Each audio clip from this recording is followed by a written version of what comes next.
Vamos a empezar la conferencia 106 con la parte ya número 29 sobre las puertas dimensionales, pero como es habitual empezaremos con el repaso de las noticias de actualidad transcurridas durante esta mismísima semana. Hablando de salud, vamos a ver como una dieta que te conserva la vista. ¿Cuál puede ser? Pues ya lo veis, lo que dice aquí, alimentos para los ojos. Trastornos de la salud ocular se relacionan con la diabetes y la obesidad. Frutas, verduras, aceites de pescado y vegetales convienen a nuestros ojos. Cuanto más madura esté una fruta, una verdura u hortaliza y cuanto más intenso sea su color, mayor será la concentración de pigmentos y de vitaminas. Bien, aquí hay una cosa que también cabe destacar. Aunque habéis visto que pone aceites de pescado, también, si seguís leyendo el artículo, os daréis cuenta de que lo mismo, ya lo veis por aquí. Por otro lado, los ácidos grasos omega 3 tienen también efectos saludables en el funcionamiento del cerebro y de la vista. Algunos especialistas señalan que tienen una función preventiva en la degeneración macular del ojo. Pero también cabe destacar que este tipo de aceites se pueden sustituir, como no, pues por todo lo que veis aquí. Mirad, también son importantes los aceites del pescado y el marisco, dice aquí. Claro, nosotros porque ya sabemos que esto no es lo mejor, precisamente, pero claro, tiene una parte buena, lógicamente tiene su contraindicación que ellos aquí no ponen para nada. Pero gracias a Dios que sabemos que esto no es lo mejor. ¿Y cómo se puede sustituir esto? Aunque ellos dicen que destacan ciertos animalitos del agua, ¿se puede sustituir con qué? Con el tofu, las almendras, las nueces, así como algunos aceites vegetales como los de linaza, nuez y colza por su aporte de DHA y omega 3. Por tanto, no es necesario tomar marisco en absoluto, sino que lo podéis sustituir por todo lo que habéis visto aquí. Y así, pues, funcionaremos bastante mejor. Un estudio revela niveles de residuos de fármacos en peces de ríos españoles. El famoso producto Voltaren, tan conocido, se está vertiendo, parece ser, llega a los ríos. ¿Y qué pasa con esta agua? Pues que ¿qué animales hay? Pues pececitos, ¿no? Pues ya veis los pececitos como para pescarlos y comérselos. Más de uno se va a quedar relajado, comiendo el pescadito.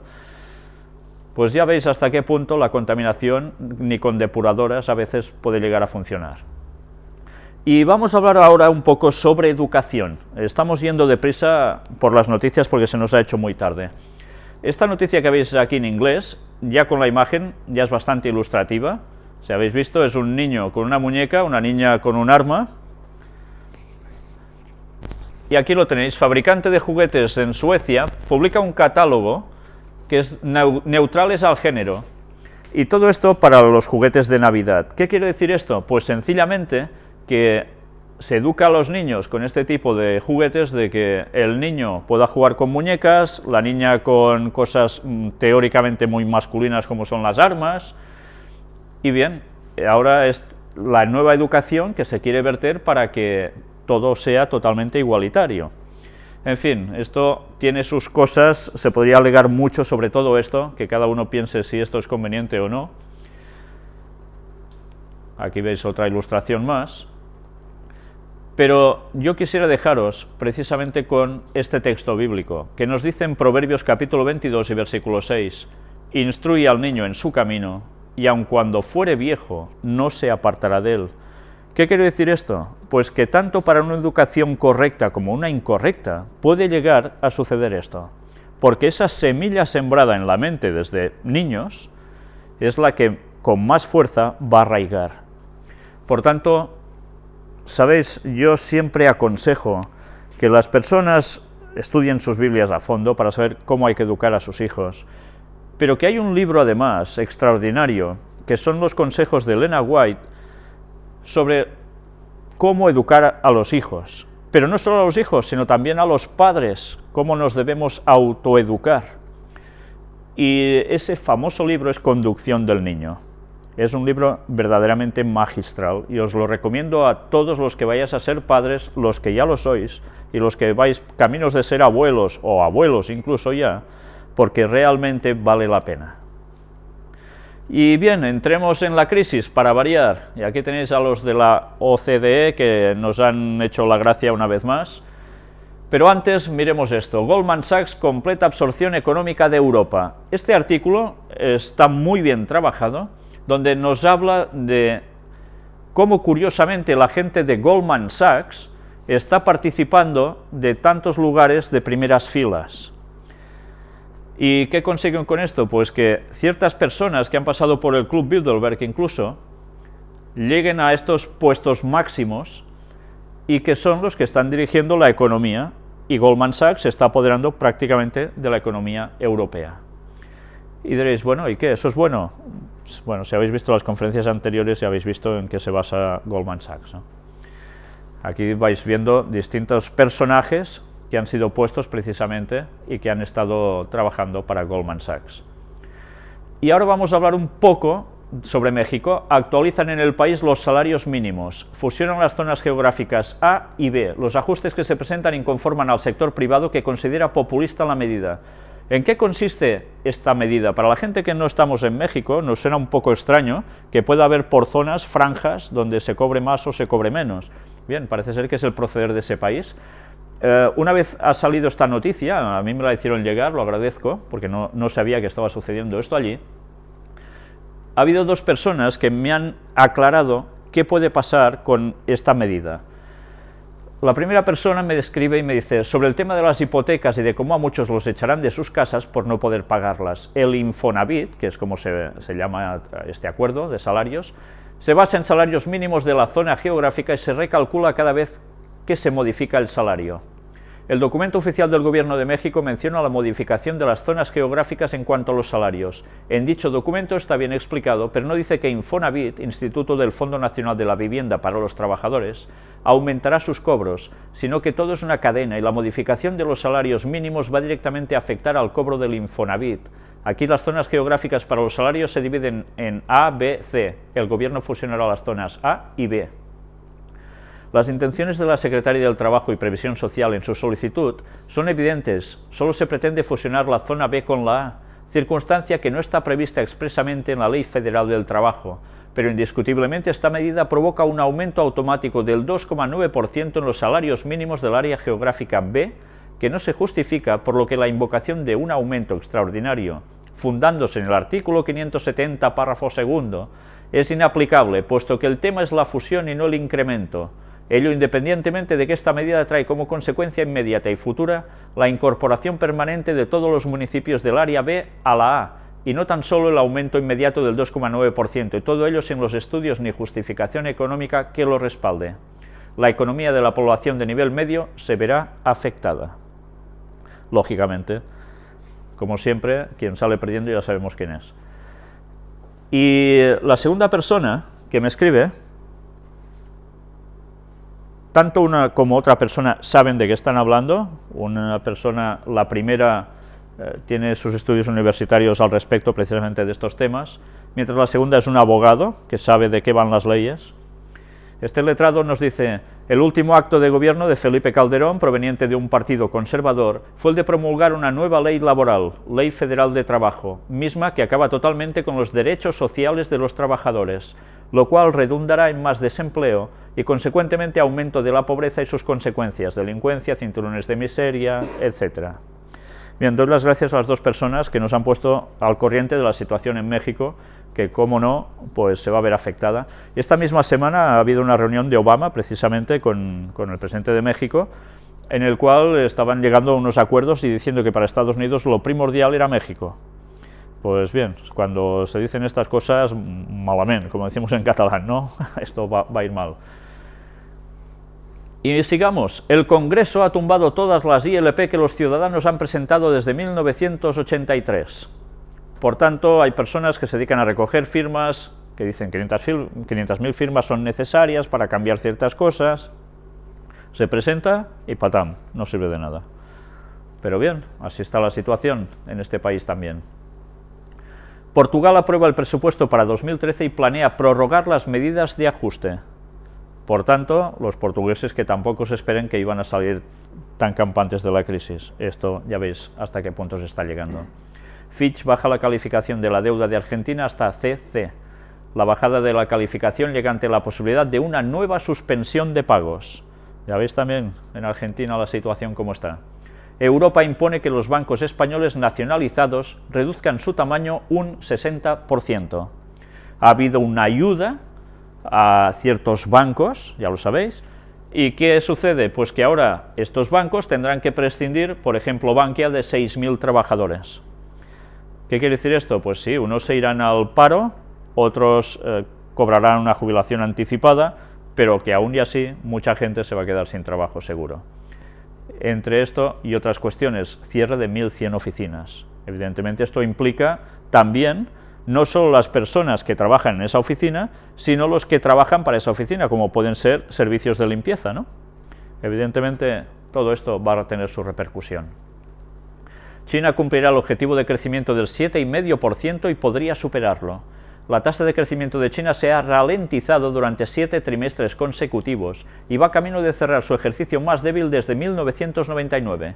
O sea que sí, la economía va creciendo, pero está siendo tocada. Un hombre de 59 años inmerso en un desahucio se suicida en Sant Esteban. Ya veis, los desahucios siguen causando que la gente se desespere y llegue incluso hasta quitarse la vida. La OCDE reclama a España subir el IVA, abaratar más el despido y una reforma de las pensiones. Recordad que habían dicho de que no tocarían las pensiones, ¿lo recordáis, eh? Pues sí que las han tocado, y luego veremos otra noticia adicional al respecto. Pero ya veis, hay una reclamación de que el IVA aún tendrá que subir más en España. Bueno, ¿os recordáis que estuvimos hablando de que sería así, que llegaría a subir más? Pues efectivamente. No hace falta ser profeta en este caso, era evidente, ¿no? Abaratar el despido, por tanto, el trabajador ya será más o menos un trapo. Y una reforma de las pensiones. Bueno, una reforma de las pensiones nunca es una reforma en positivo, evidentemente. Y ya sabéis que precisamente en este país ahora hay muchas personas que están dependiendo de la paga de jubilación de los abuelos de la casa para poder subsistir. Pues ya veis la situación cómo se verá dentro de poco. Aquí tenéis más sobre lo mismo en la conversación que mantuvieron con Rajoy. Pues, ¿qué se puede esperar? Que las cosas vayan de mal en peor. La tasa de desempleo sube al 11,7% en la eurozona y al 10,7% en los 27, en los países de Europa. No es solo España, toda Europa está siendo afectada en menor o mayor cuantía, pero cada vez se va incrementando. El gobierno no puede afrontar la subida de las pensiones con el IPC y la deja en el 1% general. Y aquí estamos. Las pensiones ya están siendo tocadas. Muy a pesar del gobierno, como siempre se dice, ya se sabe, la retórica de siempre, pero quien sale perdiendo, el ciudadano. Y desde luego ya sabéis que la crisis no parará hasta que lleguen al objetivo deseado.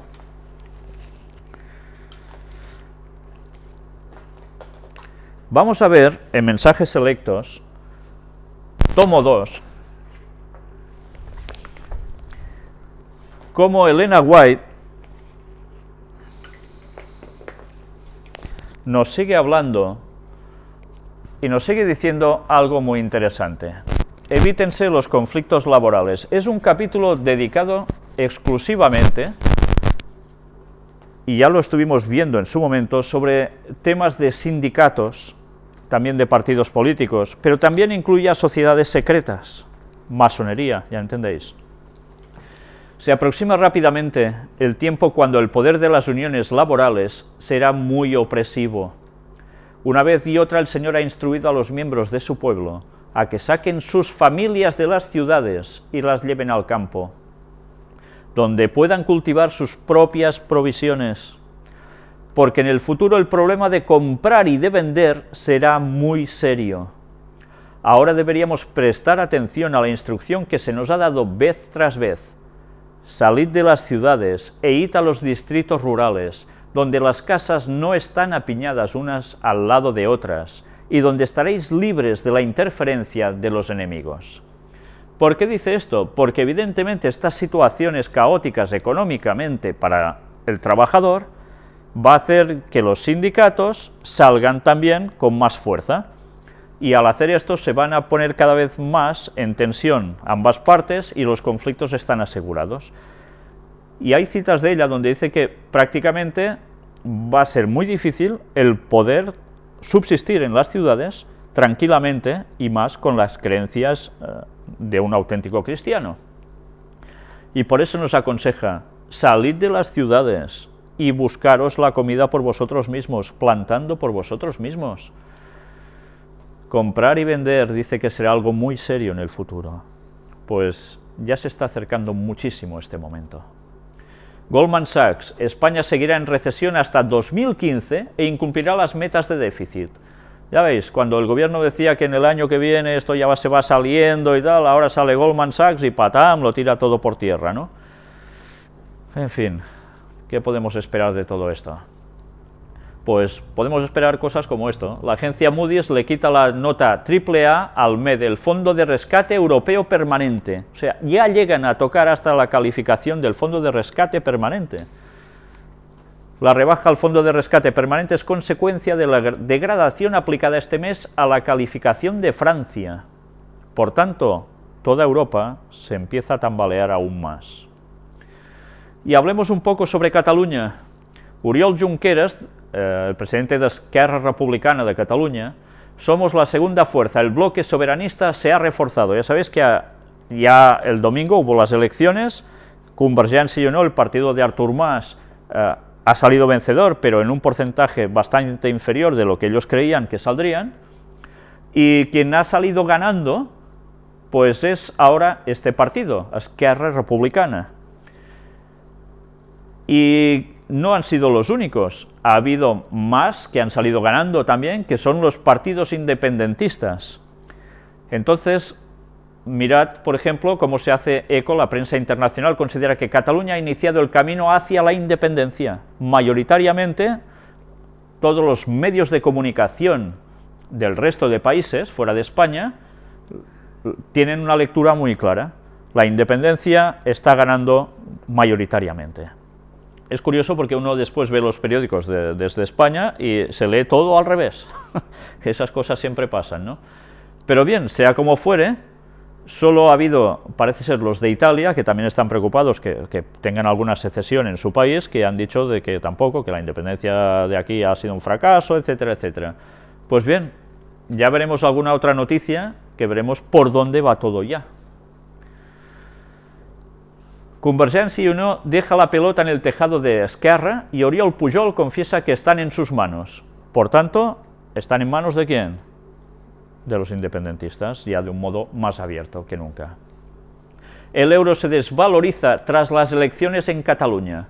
El mercado bursátil ha reaccionado con una caída del euro ante la noticia de la victoria de los partidos independentistas en las elecciones regionales en Cataluña, según la agencia Bloomberg. Mirad si ellos lo tienen claro hacia dónde han ido los tiros, ¿no?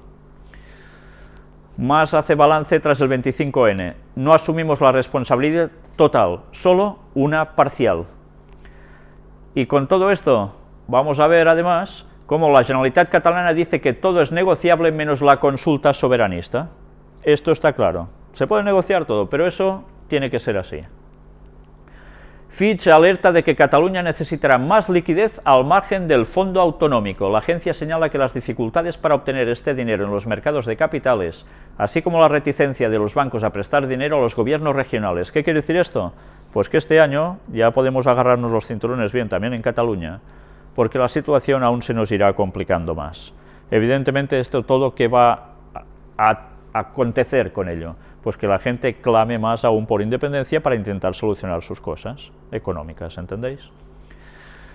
Esquerra Republicana de Cataluña cree que la consulta de autodeterminación se podría convocar de aquí a 10 meses. Ya veis si la cosa va deprisa.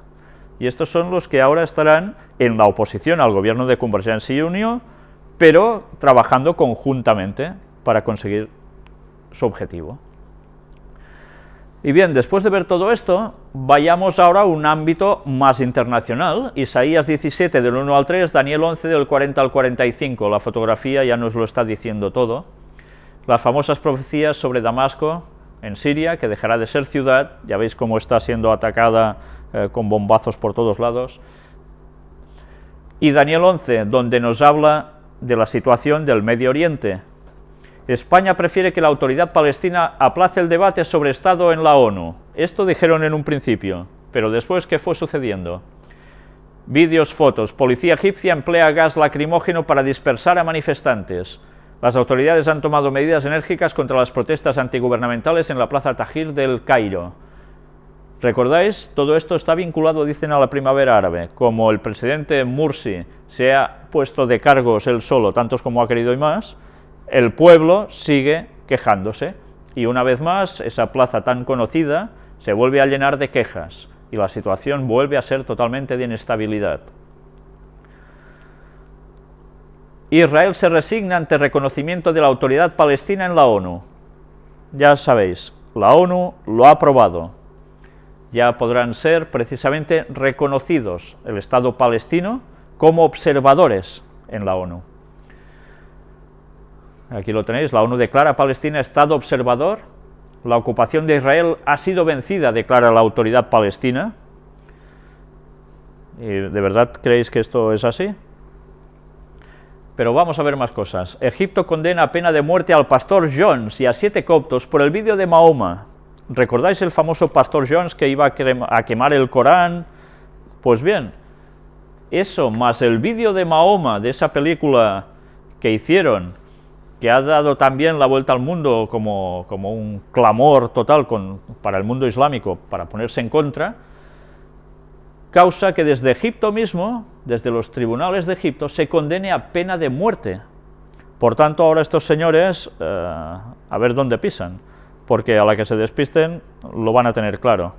Pero ya veis hasta qué punto la situación llega a ser terrible. Ahora pensad por un momento que alguien se pone con Jesús y desde aquí se dice, pues, hay que matarlo. Anda, pues no quedaría títere con cabeza con la de gente que se ha puesto contra Jesús, ¿no? Pero ya veis hasta qué punto de extremo se puede llegar en una situación ante estas cosas, ¿no? Cisjordania festeja por adelantado el reconocimiento de Palestina en la ONU. Todos muy contentos. Bien, ya somos observadores de la ONU. Bien, bien. Israel ha perdido, ha salido fatal en todo esto. Pero ya veremos. La ONU reconoce a Palestina como Estado observador. Fue aprobado prácticamente por una mayoría absoluta, menos Estados Unidos, Canadá, Israel y Panamá, que votaron que no. Luego hubo alguien que también se abstuvo, algún país. La Santa Sede acoge favorablemente el nuevo estatus de Palestina en la ONU. ¿Quién es más observador en la ONU? Pues precisamente lo que llaman la Santa Sede, el Vaticano. Ahora hay la Santa Sede y también están los palestinos. Y mirad, ¿recordáis cómo en las noticias sobre el Vaticano se han ido mostrando diversas noticias hablando precisamente de cómo ellos apoyaban 2 estados, el palestino y el judío? Pues ahora esto ya se ha conseguido. ¿Dónde nos va a llevar esto? Mirad este detalle que es bastante interesante. Recordó su posición de que se conceda a Jerusalén un estatuto especial. Ese estatuto garantizaría, según la Santa Sede, el carácter sagrado de Jerusalén como ciudad santa y la libertad de acceso a sus lugares sagrados. La profecía nos dice que el Vaticano se tiene que aposentar en Jerusalén. Para que esa situación se dé, hace falta que otras cosas sucedan antes. Mirad lo que por un lado parece una victoria clara, luego veremos que Israel no se queda tan tranquilo, sino que hace también algo. Pero antes de eso, vamos a pasar un vídeo, donde, ¿recordáis que estuvimos hablando de que me despisté, que me dejé un vídeo sobre el padre y el hijo palestinos cuando eran disparados? Pues bien, nuestro compañero ha hecho un breve montaje reduciendo este vídeo a lo más básico para mostraros estos montajes que se hacen, que sirven para manipular la opinión pública, en este caso en favor de los palestinos. Esas propagandas con el paso del tiempo causan su efecto, ya lo veis, hasta llegar a ser aprobados ante la ONU. Y por el otro lado a veces sucede lo mismo, Pues bien, vamos a ver realmente qué sucedió en ese vídeo. Vamos a entrarlo.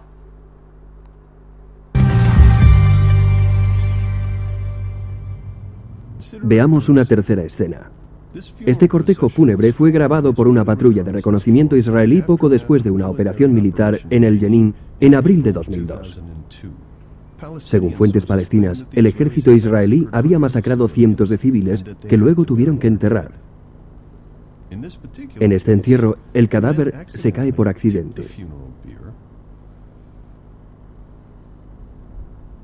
Cuando se reagrupan, el cadáver sube de nuevo y se mete en el ataúd.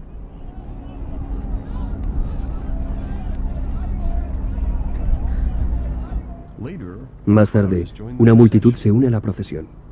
El cadáver vuelve a caerse. La gente sale en estampida asustada porque el muerto esté aún con vida. Pero los que llevan el féretro se agrupan y el cadáver sube de nuevo al ataúd donde es debidamente amortajado.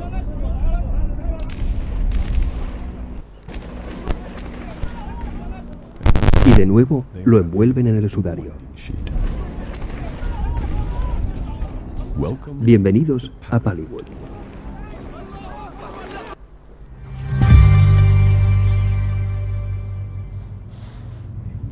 Sorprendente, ¿verdad?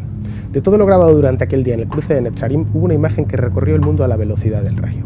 La muerte del niño Mohamed al-Dura puso un antes y un después en la segunda intifada, el peor y más sangriento de los levantamientos palestinos. Pero, ¿quién mató a Mohamed al-Dura? ¿Fueron los soldados israelíes? ¿Realmente murió el niño en aquel cruce? La segunda parte de Pallywood está dedicada en exclusiva a este caso. No se lo pierdan. In the first 5 minutes, it was shooting all of direction. But after that, no. It was only that direction. The direction behind me. La dirección detrás de él. Detrás de Talal hay una posición palestina, no de soldados israelíes. ¿Habrían disparado los palestinos en dirección a al-Dura? Aquí vemos la posición israelí. Escuchamos disparos, pero no hay evidencia alguna de que sea fuego israelí. De hecho, aun cuando se oyen disparos y vemos palestinos que corren a cubrirse, vemos a otros que se detienen delante de la posición israelí sin inmutarse.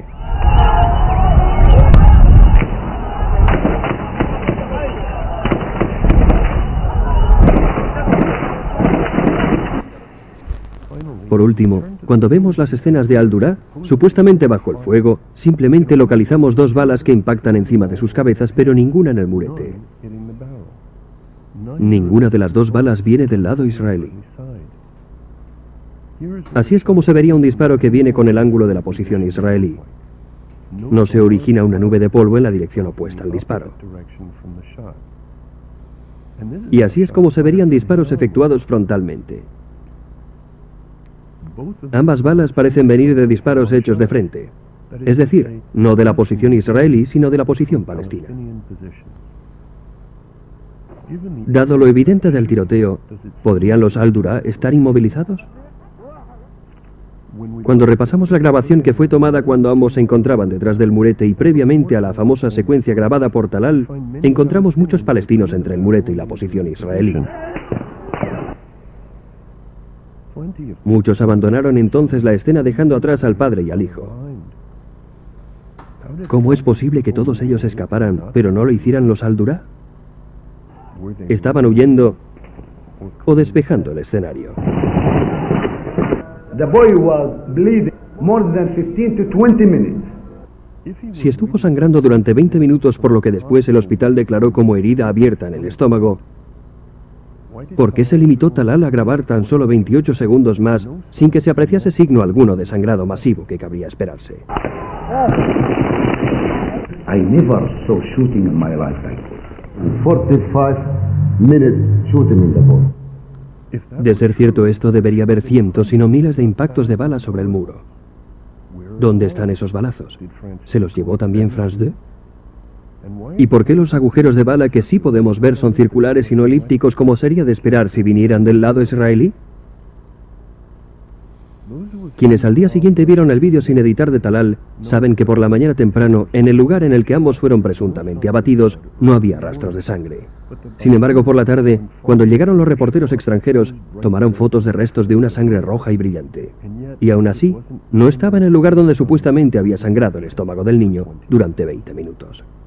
I saw the boy laying down, his father lap, and the father going this like this. In that minute, I was sure the boy got killed. I was screaming, the boy is dead, the boy is dead. Es posible que Talal lo recuerde así, pero en realidad llevaba gritando "el niño ha muerto" bastante antes de que este fuese alcanzado.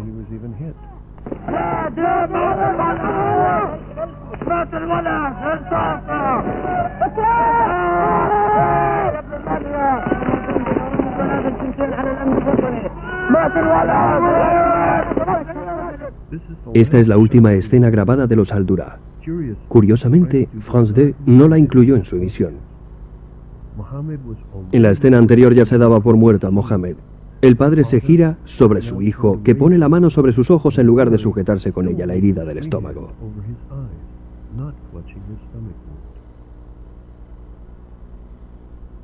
¿Se está moviendo el niño muerto? Veámoslo de nuevo. Enderland cortó esta escena porque mostraba los espasmos agónicos del niño, lo cual era demasiado doloroso para la audiencia.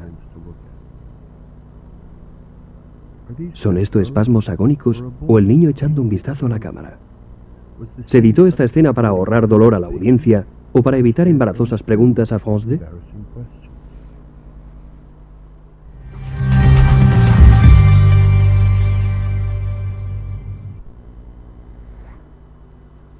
Ya habéis visto en este vídeo, que es un resumen básicamente de un vídeo que dura, no sé si son 50 y pico de minutos, en el cual se muestran estas imágenes y ya veis lo fácil que es manipular hacia un lado o hacia otro. Por tanto, cuando uno veía ciertas escenas por televisión ya no sabe a veces ni qué creer, ¿no? Porque nos están haciendo ir la opinión pública hacia donde mejor les place. Y bien, sigamos. Israel aprueba la construcción de 3.000 viviendas en asentamientos de Cisjordania y Jerusalén. ¿Y esto cómo sucede o por qué? La respuesta se produce tras el reconocimiento de Palestina en la ONU. Y la ONU dice que estos asentamientos, pues claro, no ayudan al proceso de paz y que Estados Unidos también alega de que son contraproducentes. Pero bien, ahí están y se van haciendo. Y como siempre, ¿qué va a generar esto? Pues más conflictividad, ¿cómo no? Y hablemos ahora un poco sobre noticias del Vaticano. Reinventar el proyecto europeo con la aportación de los cristianos. El título ya es bastante elocuente de por sí. Y mirad qué destacamos aquí de palabras del cardenal Marx, que es el presidente de la Comisión de Conferencias Episcopales de la Comunidad Europea, los famosos ya COMECE que tantas veces hemos mostrado aquí. En su discurso sobre la Unión Europea, ante los retos actuales y la aportación de los cristianos, hizo un llamamiento a reinventar el proyecto europeo. Nosotros europeos estamos unidos en la paz para esforzarnos en esperar el bienestar y la prosperidad para nosotros y para el mundo entero. Entonces, no es necesario solo proclamar esta fórmula, sino ganar a los europeos para este proyecto y osar partir de nuevo, precisó. Ante la actual crisis, los obispos de la COMECE son conscientes de que las reformas emprendidas en numerosos estados de la zona son un medio para que Europa conserve su papel en el siglo XXI. Ya veis, hacen falta esas reformas emprendidas para que Europa siga siendo alguien, ¿no? Los sacrificios impuestos por los gobiernos a la población no deben, sin embargo, afirman, contradecirse con la justicia social. Los obispos llaman también a sus conciudadanos a permanecer unidos y solidarios ante la crisis. O sea, nos la pueden pegar por todos lados, pero nosotros, venga, unidos y solidarios, es igual. Para marcar esta solidaridad necesaria, los obispos de la COMECE desean enviar una señal fuerte de una solidaridad europea más concreta, especialmente con los hombres y mujeres de los países que están especialmente tocados por la crisis económica.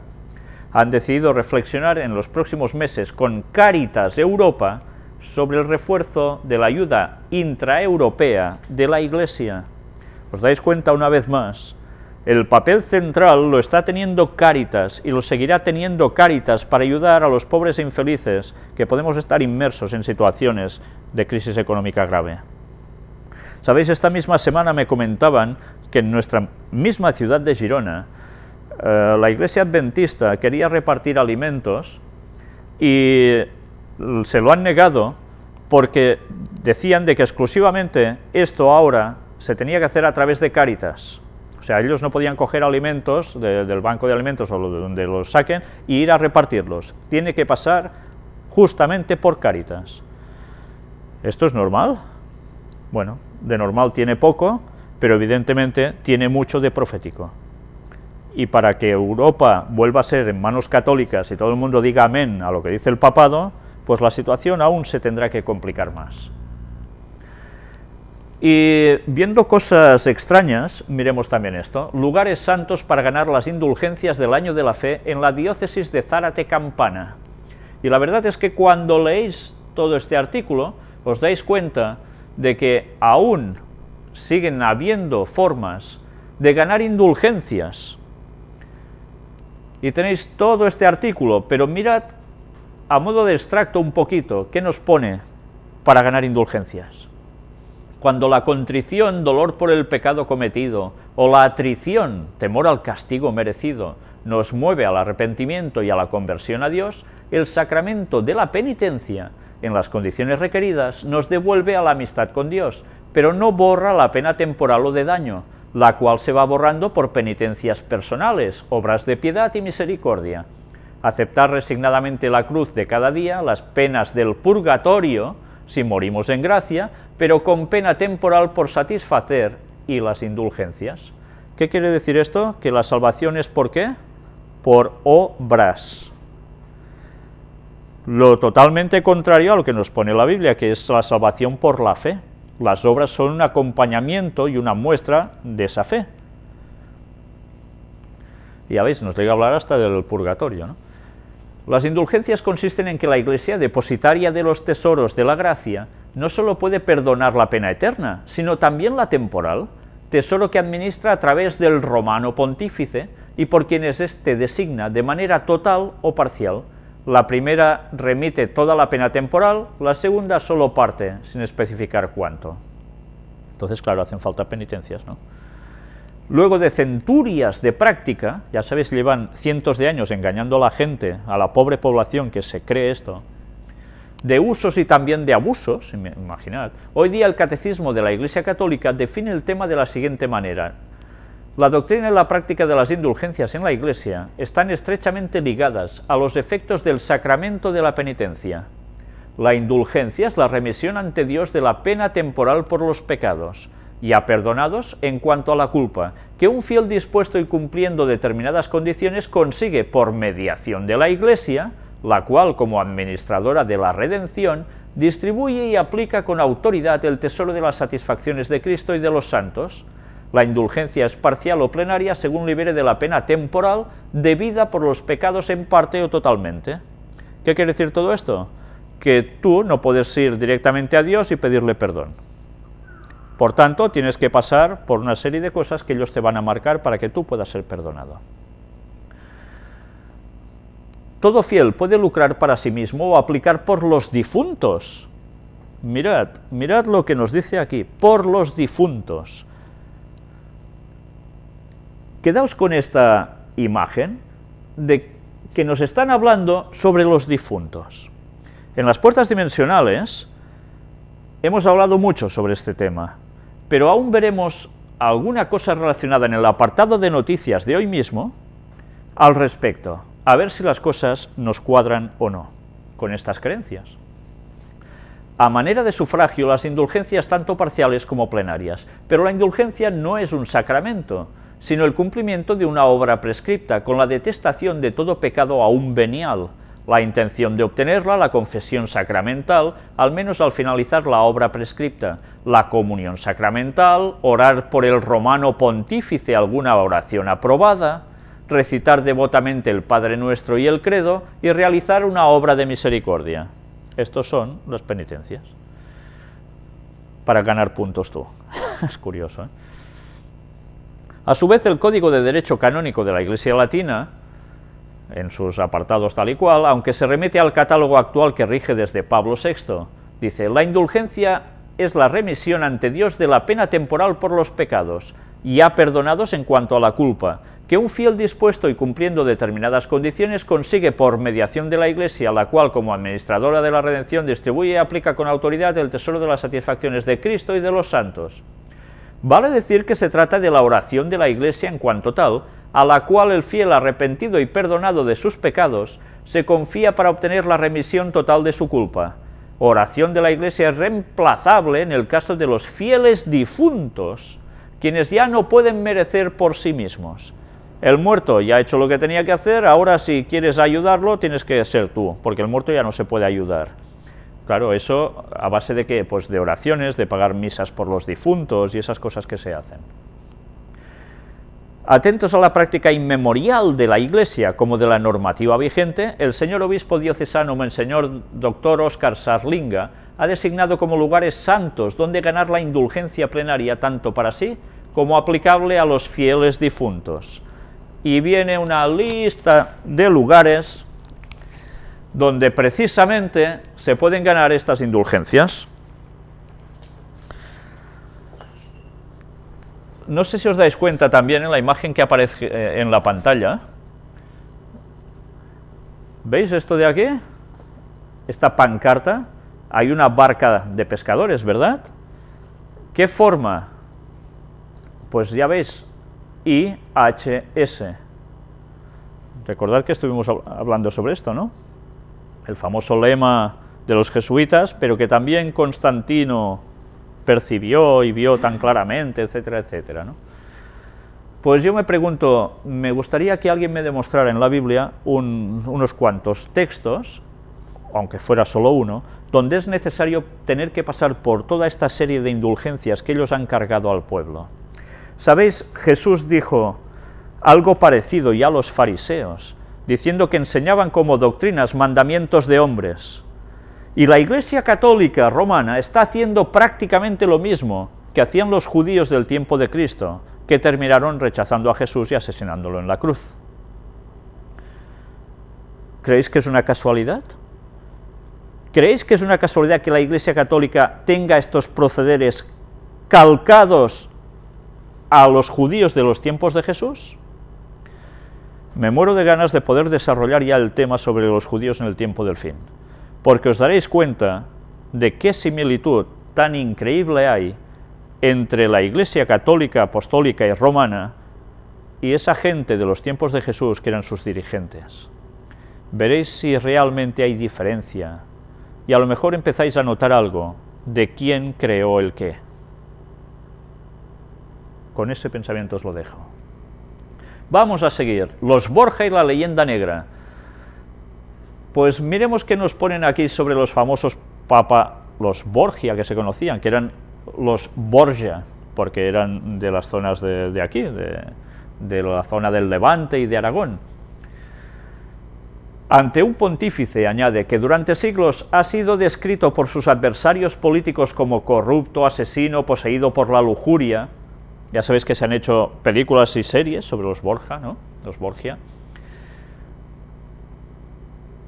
Pronto a todo para acrecentar y propagar su poder y el de su familia, el periodista y profesor de literatura italiana e historia, Mario Del Bello, explicó en el libro editado por Città Nuova, La leyenda negra y Borgia, que fue hábil y justo en el gobierno de la Iglesia, devoto de María y de Santa Ana, magnánimo con los judíos y mecenas de la belleza artística. La historia relata que Alejandro VI, recuerda Gaspari, defendió la ortodoxia, reformó órdenes religiosas y monasterios, promovió misiones en el Nuevo Mundo y en los países orientales. Parece cierta su personal muestra de formas de piedad, caridad y oración. Ya veis que por un lado era acusado de todo lo peor y por el otro hacía tan cosas buenas para la Iglesia, ¿no? El autor del libro recordó cómo ha sido enfangada la figura de Lucrecia, hija de Rodrigo, quien murió como terciaria franciscana. Cierto, afirma Gaspari, no es fácil comprender con los ojos de hoy que un pontífice pudiera tener amantes, hijos, gestionar y ambicionar el poder hasta hacer envenenar a los opositores. Esto es lo que hicieron ellos. Y ahora eso no lo podemos entender, hay que ser de esa época. Sigue diciendo, a la pregunta de cómo se explica el uso del veneno para eliminar a los enemigos, Del Bello responde que los papas de aquellos tiempos estaban inmersos en la mundanidad, y alguno usó incluso la violencia para alcanzar y gestionar el poder. Se comportaban más como jefes de Estado que como hombres de fe. Es después del Concilio de Trento cuando cambia todo. ¿Y cómo se explican los hijos?, le pregunta Gaspari. Para nosotros es difícil comprender, precisa el autor, pero la mentalidad era diversa. Que los sacerdotes tuvieran hijos no era una cosa extraordinaria. Eran tiempos en los que eran creados cardenales y pontífices, quienes hasta unos años antes habían tenido una vida mundana con mujeres e hijos. Antes de convertirse en pontífices, tuvieron hijos seguramente Pío II, Inocencio VIII, Julio II y Pablo III, que de estos personajes, de alguno de ellos, vamos a hablar en las puertas dimensionales en su debido momento. El celibato era una ley descuidada por todos, solo tras el Concilio de Trento vuelve a ser obligatoria.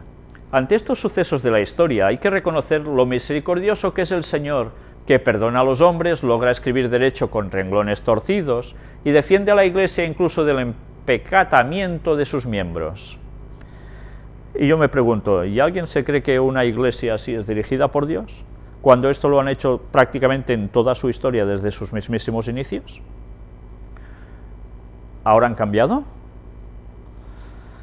Pues bien, la verdad es que suena ridículo que aún se pueda defender como una iglesia de Dios, iglesia que ha hecho esta cantidad de salvajadas.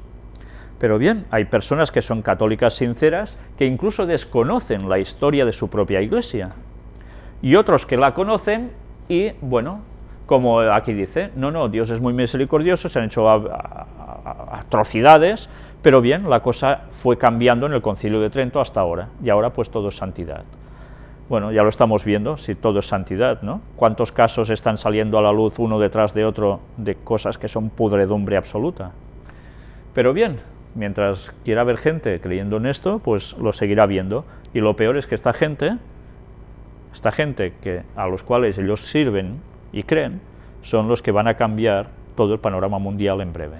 Ya lo están haciendo con la crisis y aún lo van a hacer más hasta volver a coger el poder. Imaginaos cuando vuelvan a tener el poder absoluto. ¿Va a cambiar algo en la historia? Pues bien, en todas partes cuecen habas. ¿Por qué os digo esto? Apocalipsis 13 del 11 al 18 es la profecía que nos habla sobre Estados Unidos, esa segunda bestia que da el poder al Vaticano, la primera bestia. Y sabéis, Estados Unidos da ese poder porque básicamente sus raíces son protestantes.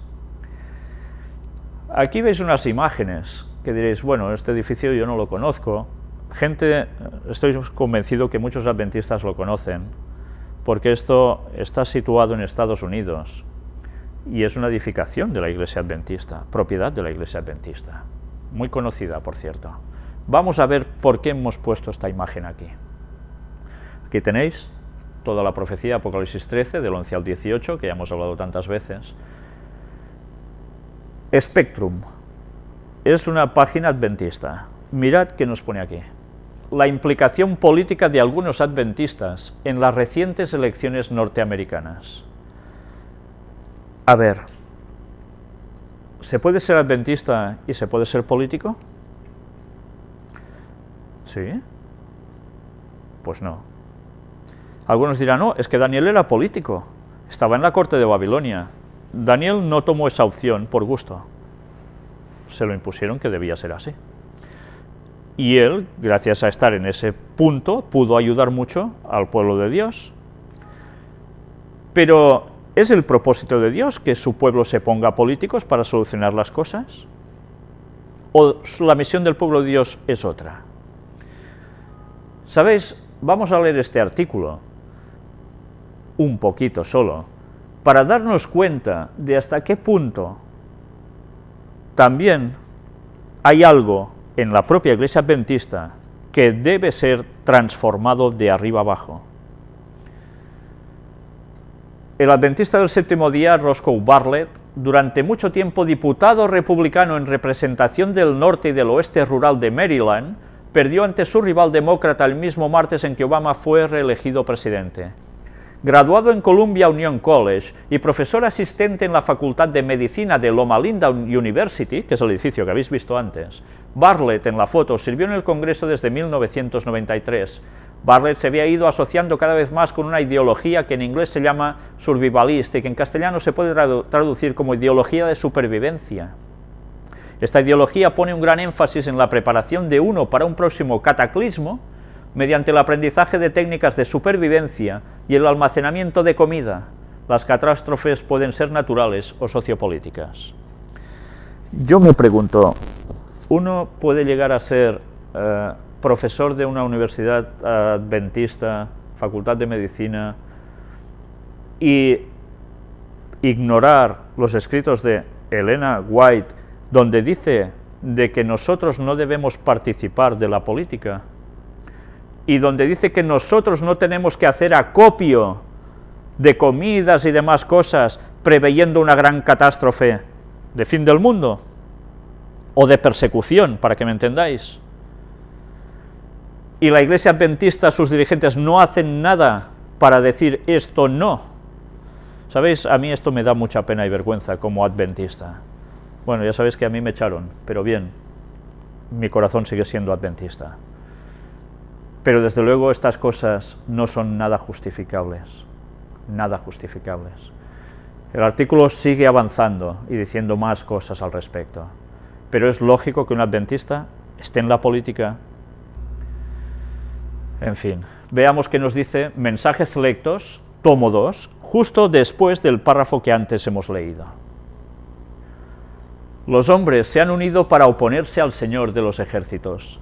Estas confederaciones continuarán hasta que Cristo deje su lugar de intercesión ante el trono de la misericordia y se coloque las vestimentas de la venganza. Los instrumentos satánicos están en cada ciudad, ocupados en organizar en partidos a aquellos que se oponen a la ley de Dios. Santos profesos e incrédulos declarados toman posiciones en esos partidos. Este no es el momento cuando el pueblo de Dios ha de manifestar debilidad. No podemos permitirnos estar desprevenidos ni por un momento. Como el pueblo de Dios debe participar de partidos políticos, o como también dicen otros lugares, de sindicatos, cuando con estas posturas se entra precisamente en lugares dominados por catolicismo y masonería. ¿Cómo se puede estar con lo que no apoya a Dios? Pues esta es una vergüenza que debemos estar soportando y que se está tolerando en la Iglesia Adventista, por desgracia. Ojalá los dirigentes empiecen a reaccionar, porque tan culpables como la Iglesia Católica, Apostólica y Romana van a ser ellos, por tolerar las cosas que no deben ser.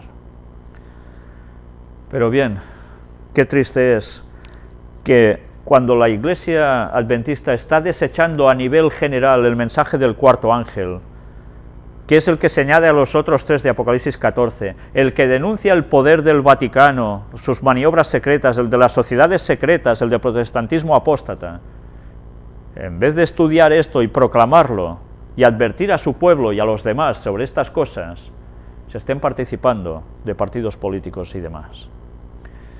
En fin, siento verdadera pena, pero hay que decir las cosas. Joven fue sentenciado a asistir 10 años a la iglesia. Resulta que este joven conducía una camioneta, estaba ebrio, sucede un accidente, total, que este chico lo castigan, entre comillas, para que vaya 10 años a la iglesia. Y llega un momento en que uno dice, ¿esto se puede legislar desde el Estado? Verdaderamente sorprende, ¿no? Si esto se va extendiendo, ¿hasta qué punto podemos llegar a imaginar la situación? O vas a la iglesia o te toca cárcel. Parecen cosas de la Inquisición, de los tiempos de la penitencia, de antes, que ya veis que aún siguen, ¿no? Y en cambio, esto sigue sucediendo. Verdaderamente hay cosas que es verdaderamente sorprendentes. Mirad, por su parte el abogado de Alfred manifestó que su cliente va a la iglesia todos los domingos, por lo que ese requisito no será un problema para él. Bueno, ya iba a la iglesia y le siguen sentenciando que vaya a la iglesia. Pero dices, ¿realmente se puede legislar eso? ¿Dónde vamos a llegar ya, no? Comparar a Obama con Dios, una tendencia que se hace popular en Estados Unidos. Un conocido actor diviniza a Obama durante una entrega de premios, denominándolo nuestro Señor y Salvador. ¿Sabéis? Hay personas que dicen, Obama es el anticristo, porque cumple unos requisitos que no sé qué. No, Obama no es el anticristo. El anticristo es el sistema papal, y por excelencia va a ser el propio Satanás cuando venga haciéndose pasar por Jesús. Obama, al igual que los presidentes que irán sucediéndose en Estados Unidos, no van a formar otra cosa que parte de esa segunda bestia. Pero por eso hace falta interpretar bien las profecías y no quedarse con lo que la gente dice solo, o ciertos grupos religiosos. Y hablemos sobre el nuevo orden mundial. Bueno, quería aclararos que, claro, esto es muy fuerte, porque si realmente se empieza a hablar de Barack Obama como un salvador, cualquier persona que se ponga en contra estará tirando por tierra a un mesías, ¿no? Bueno, las cosas pueden llegar a puntos bastante inhóspitos, ¿eh? Nuevo orden mundial. The Illuminati Network. ¿Y esto qué es? ¿Alguien que ha hecho una gracia y ha puesto una página Illuminati con el símbolo del triángulo, el ojo que todo lo ve, el de Osiris, etcétera, etcétera? Es una página de noticias.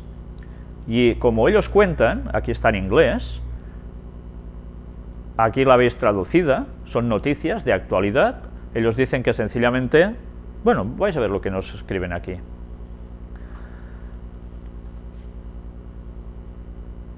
Estos señores que veis aquí van pasando una serie de noticias que os van a sorprender, porque, bueno, ya veis en este apartado de aquí abajo, Donald Michael Craig se graduó en la Universidad de California con un título en filosofía y recibió una beca para la Universidad del Sur de California, un certificado tarot de gran maestro, ha sido miembro de muchos grupos espirituales y mágicos y es iniciado en varias tradiciones tántricas. Posee numerosos certificados avanzados en hipnoterapia clínica, incluyendo credenciales de enseñanza, y es un practicante maestro de programación neurolingüística, etcétera, etcétera. Pues mirad en qué están participando. Resulta que, bueno, está traducido con Google, o sea que un poco así en plan extraño, pero para que entendáis en qué consiste esta página. Nuestra misión es proporcionar una plataforma de redes en todo el mundo para aquellos cuyo trabajo ilumina el mundo y eleva la condición humana. Es hora de brillar la luz de la esperanza y disipar el miedo. No somos los Illuminati, los que dicen en cuentos o en la retórica política. No somos un grupo clandestino de traficantes de poder ricos, empeñados en mantener un control sobre nuestras riquezas y el poder esclavizándolo a usted. La gente como que no existen en nuestro mundo, este tipo de gente. La gente como que popularmente se conoce como los Illuminati, las referencias se hacen a menudo a la red Illuminati. El término se ha aplicado erróneamente a estas personas sin escrúpulos durante 3 siglos. Esas personas no están iluminados, ellos están operando en la oscuridad. Un Illuminatus verdadero es una persona que viaja un camino de ascensión espiritual, tratando de elevar la vibración de la humanidad al infundir aliento y esperanza que ofrece y asistencia. Los verdaderos Illuminatis no mantienen a las personas aisladas unas de otras, no pretenden eso, mal informados y con miedo el uno del otro. El verdadero Illuminati fomenta y permite la comunicación abierta y honesta y un flujo libre de información veraz y precisa para que la gente pueda ver lo que hay, para ver, bueno, más o menos todo esto, en fin. Total, que han creado una página, dicen estos señores, que son los verdaderos Illuminatis, gente que va a dar la luz, el conocimiento. ¿Sí? Y utilizan todos los signos típicos de los Illuminati, ayudan a ver la luz, en verdad. Ya habéis visto que va asociado a conceptos espirituales, y curiosamente todos los conceptos que nos habla aquí son los que hemos venido tratando en las conferencias, en la parte de las puertas dimensionales. Hacen como que tienen luz y en verdad están dando todo lo contrario. Y esto es un artículo que también aparece en Yahoo. Ya ves, hay algo ya mundial, a nivel mundial, de Illuminati, de brujería, una red de apoyo y estilos de vida paganos para debutar en Halloween. Unas cosas que dices, ¿esto es dar luz? Bueno, pues ya veis hasta qué cosas llegan a aparecer aquí que realmente de luz verdadera van a dar muy poca. Pero hablando sobre el nuevo orden mundial, vamos a ver precisamente aún cosas que trastornan más. ¿Sabéis quién es este señor, no? Brzezinski. Hemos hablado en más de una ocasión de él. Vamos a ver, aquí en español, la resistencia populista está descarrilando el nuevo orden mundial. Son palabras de Brzezinski. Cuando este señor habla ya sabéis que hay que oírlo, porque él tiene un patrón a seguir. Escribió un libro donde hablaba de cómo iría la situación, lo fue clavando a la perfección, y es un libro de hace años, y ahora habla precisamente de que todos estos movimientos que están habiendo populistas están yendo en contra de ese nuevo orden mundial, y que hay que hacer algo para cortar con todo esto. ¿Qué quiere decir? Pues que evidentemente va a pasar algo a nivel social que va a causar aún más represalias para que este nuevo orden mundial se pueda instaurar. Estamos hablando de una persona de gran peso en este mundo. Siguen hablando, van a instaurar ese nuevo orden mundial, nos guste o no nos guste. Lo veis aquí una vez más, ¿no? Pues bueno, ya sabéis que todo va unido, como no. Brzezinski es uno de los mayores elitistas, el fundador de la poderosa Comisión Trilateral, un luminario del el Council on Foreign Relations, que es el CFR, y ha sido asistente a las reuniones del grupo Bilderberg. Él fue una vez descrito por el presidente Barack Obama como uno de nuestros pensadores más destacados. Desde luego es lógico que sea uno de sus pensadores más destacados cuando ves que todos están unidos en lo mismo, ¿no? Por tanto, mirad incluso como se nos habla de un despertar político global, en combinación con las luchas internas entre la élite, están amenazando con descarrilar la transición hacia un gobierno mundial. Hay élite que entre ellos se tienen piques, y esto no es bueno para el nuevo orden mundial, esto hay que pulirlo, y son cosas que están aún evitando que las cosas vayan más deprisa, pero todo esto se va superando. Y un poco de cambio climático, algo que prácticamente en las noticias se ha hablado muy poco. La cumbre mundial sobre el cambio climático en Doha. La cumbre de Naciones Unidas sobre cambio climático arranca en Doha con la participación de unas 17.000 personas de un total de 195 países. ¿Sabéis? Cuando ellos hablan de cambio climático, hablan de los transportes, hablan de muchas cosas, ¿no? Y yo me pregunto, ¿17.000 personas de un total de 195 países? ¿Tantas personas son necesarias que vayan de cada país para solucionar el cambio climático? ¿Cuánto cuesta esto al pobre desgraciado del contribuyente? ¿Y cuánto contamina sus desplazamientos? Más lo que generan en residuos y lo que sea. Entonces, nos damos cuenta cómo la coherencia no existe en estas cosas. Pero bien, es la forma de seguir trabajando para conseguir sus pretensiones. Seguir engañando una vez más al mundo. Y ahora hablemos sobre ciencia y tecnología. ¿Conocéis esta escena, supongo, de sobras, de la película Terminator, tan famosa por el actor Arnold Schwarzenegger, donde vemos un implante? ¿Es un implante? No, él es todo un robot, representa en la película, ¿no? Todo él es así. Pero queda destrozado y se ve cómo es por dentro. Y en las escenas se ven cómo mueven la mano perfectamente, ya sin esa apariencia de carne y demás. Y esto era ciencia ficción en su momento. Hemos ido mostrándoos distintas formas de robots que han ido sucediéndose desde hace un tiempo para acá, cómo están evolucionando y hasta qué punto se está llegando a una perfección realmente impresionante, ¿no?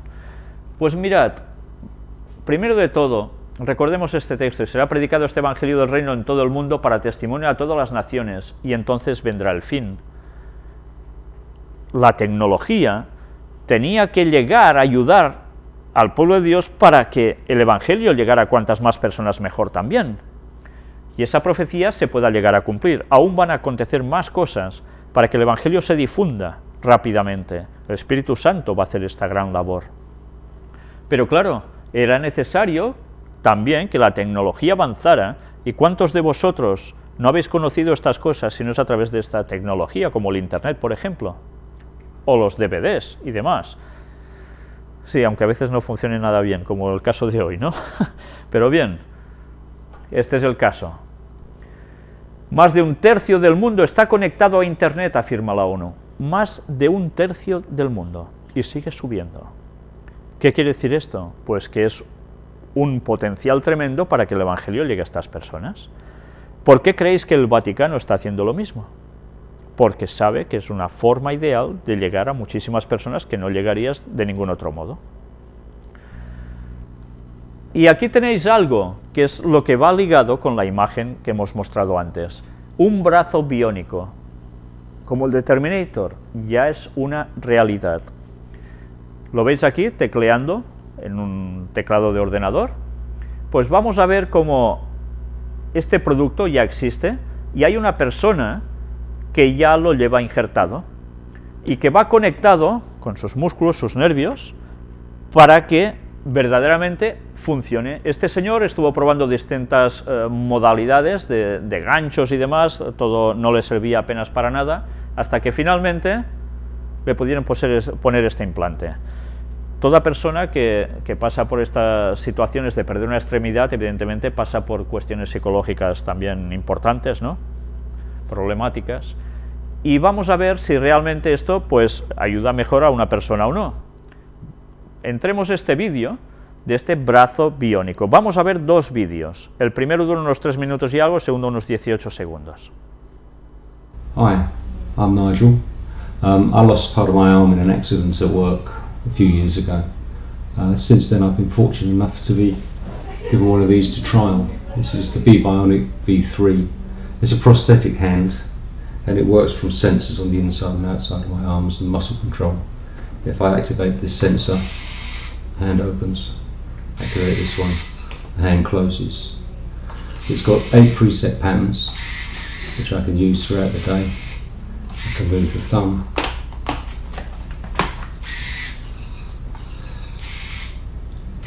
To give me point grips, this I can use, I can tie it, and it has a wrist on it. And this is all controlled purely by 2 muscles, one on the outside and one on the inside of the arm.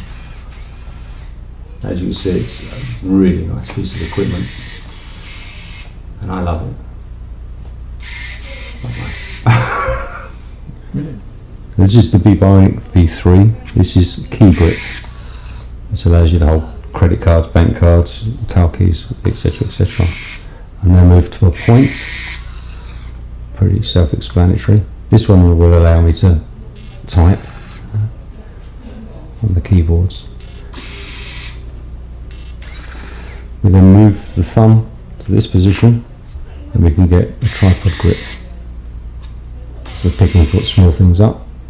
We can then change the grip again. And this is power grip, this is for heavy things, this is for shaking hands, this is for being human. Then we have this grip here. This is one that scares children and upsets my wife. Rotate the hand here. This is trigger grip, but it can be adapted if you so wish, if you've got the guts. Having a relaxed grip, this is so that when you walk down the street it just looks like a normal hand. You can close it a bit further if you want to. And then we have a mouse grip. This will hold a mouse, single click, double click. And they're developing this now so that you'll be able to soon be able to drag and drop.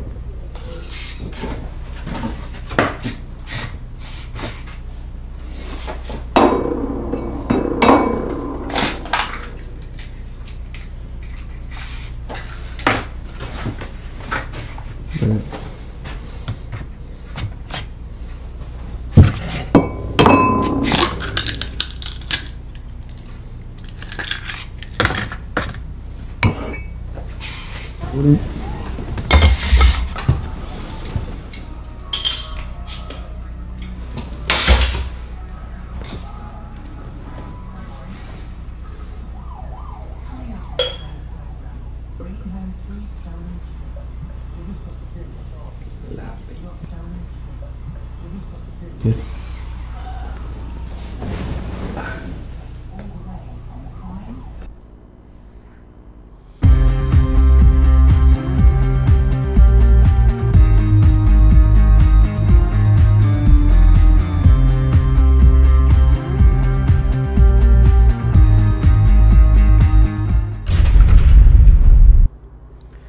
Ya habéis visto cómo está avanzando la tecnología. Hablan del brazo de Terminator, pero a mí personalmente casi me recuerda más a la escena de la Guerra de las Galaxias, cuando a Luke Skywalker le corta el brazo su padre.